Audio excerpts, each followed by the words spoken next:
Hi, this is Elaine. Normally, I'm on my way to International Friendship on Thursday mornings. But as my friends know, it's been canceled for at least the next month. I don't want you to stop scrapbooking just because we're not getting together. So today I'm going to do a little bit of overview of what we've done in our pocket scrapbooking so far and encourage you to keep going while we're not meeting in classes. I'm going to start with the original album I was working on my holiday and go over a couple of things we've been using and remind you how to finish your books. We have been using our pockets to put die cuts in and that you can see right through them. We've been adding a lot of titles, a few dates, and the first few pages of our pocketbook scrapping, our pocket scrapping, are different sizes, so you can actually see the pages behind it, and it's sort of a fun way to do it. I've also added a couple 8x10 pictures and to enhance the pages, and you can even use the backs, and I'll show you that in the next album. This one is blank yet. Next week we will be covering more journaling tips and how to make sure you add the story to your pictures. Right now I'm concerned about you getting your pictures safe. So I'm going to jump ahead here.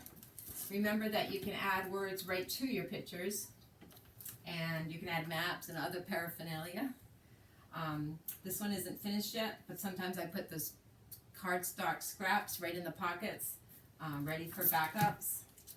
You can write on your pictures, and then I change the opacity so that you can see through the letters of some of my favorite pictures. Alright, let's jump ahead a little bit to what I want you to concentrate on this week if you haven't finished yet. I would like you to make a couple 12 by 12 pages that are cut up and added to your pocket pages. And I will put a step-by-step tutorial on elaineswillinghands.blogspot.com. I'll link it when I finish it. And it'll be under this video. But I want you, here I took an 8x8 photo, most of you have seen this, and then I added little ones and a title. And here I took a 8x8, well, actually it looks like 9x9, I'm not sure. I took a big die cut and I cut it up. But I didn't just cut up the pieces individually. I adhered them to a 12 by 12 page, took my photo cutter, or the slice tool there, and cut it up the pictures and what size the pockets were, and then I slid them in. So they just had to be adhered carefully. I think that's all I'm going to show you in that one. I've also been working on a family book. Again, it's the same idea as my travel book.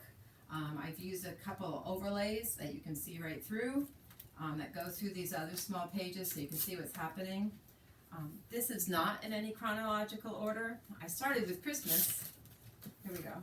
I started with Christmas this year, which we celebrated in January, with my grandkids.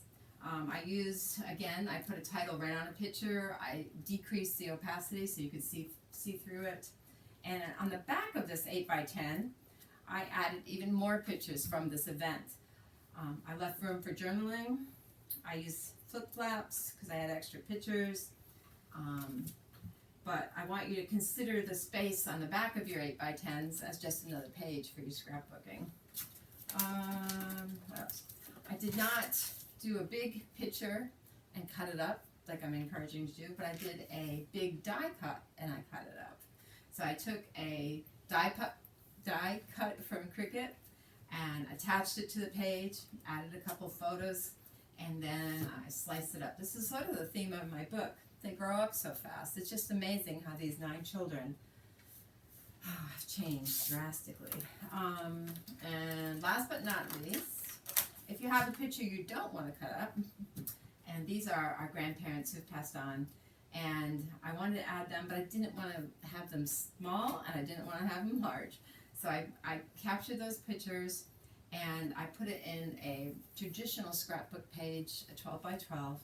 Then I took one of the Picture My Life cards, cut it in half, and this is going to be a journal spot, and here I added a little die cut. I've made that die cut for all of you, so it's available. On the back, I took a Cricut image and I used foil quill, and I put a map of Australia. That was to illustrate our Kentucky Down Under trip that we took with the children.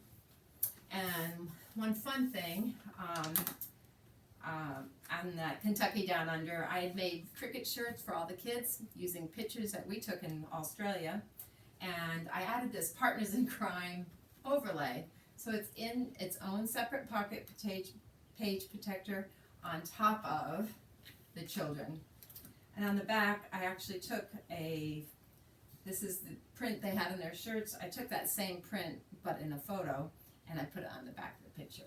Now, many of you aren't sure how you're finishing your book, so I wanted to tell you that what I do is I want to scrap this picture, I just love it, but I'm not sure what to write yet. I just put cardstock near it in the pockets, and so I'm all layered out, a little bit color coordinated from our packs, and then I'm all ready to add pictures when I get to these pages. And it makes it a lot easier when I sit down to scrap that I have either leftover photos or cardstock or my pocket page pictures, the 3x4s and the 4x6 already in the pockets, ready for me to add photographs to. So today I will add the step-by-step instructions on how to take a 12x12 picture or 12x12 page and add it to pockets that are smaller by using your, I don't even know what it's called today, the slicer tool. All right, have a good day, have a good time creating. Make sure while we are absent from friendship that you take the time to finish working on your book. At least set aside the Thursday morning time. I hope you have a good day. God bless.